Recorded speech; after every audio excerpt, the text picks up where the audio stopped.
నిరీక్షణ prayer house మరియు centre సంఘముల తరపున పరిశుద్ధాత్ముడైన యేసుక్రీస్తు నామంలో మీ అందరికీ నా శుభాభివందనములు. ఈరోజు దేవుని వాగ్దానం యాకోబు పత్రిక 1వ అధ్యాయం 21వ వచనం. మీ ఆత్మలను రక్షించుటకు శక్తిగల వాక్యమును సాత్వికముతో అంగీకరించుడి.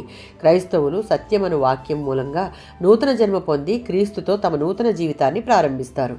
క్రీస్తులోని నూతన జన్మ పరిశుద్ధాత్మను అడ్డుకునే సమస్త కల్మషాన్ని వదిలించుకోవాలని మన హృదయాల్లోకి దేవుని వాక్యాన్ని సదా స్వీకరిస్తూ ఉండాలని కోరుతుంది. విశ్వాసులంగా మనం నీతికి పరిశుద్ధతకు ప్రాధాన్యత ఇవ్వాలి. మన జీవితాలు శుభ్రంగా దేవుని వాక్యంతోనూ క్రీస్తు పరిశుద్ధతతోనూ నిండి ఉండాలి. మన హృదయాలలో నాటుకున్న దేవుని వాక్కు పంటకు రావాలి అంటే అణుకువతో నమ్మకంతో దాన్ని అంగీకరించాలి. వాక్యానికి లోబడి దానిని మనలో పనిచేయనీయాలి.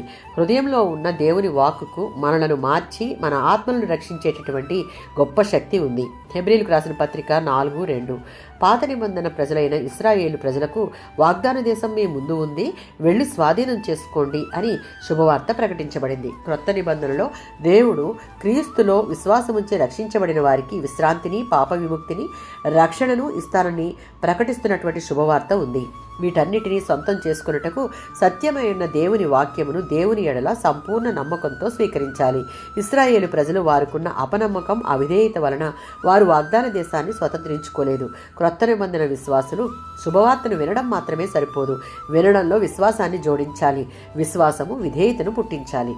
విశ్వాసులంగా అనుదినం మన ఆత్మలను రక్షించుకున్నటకు శక్తిగల వాక్యమును క్రమం తప్పక ధ్యానించాలి. పూర్ణ మనసుతో నమ్మాలి, విధేయత చూపాలి, వాక్య ప్రకారం నడుచుకోవాలి. అప్పుడే వాక్యంలో ఉన్న శక్తిని, జ్ఞానాన్ని మనం పొందుకోగలం. ఆమేన్.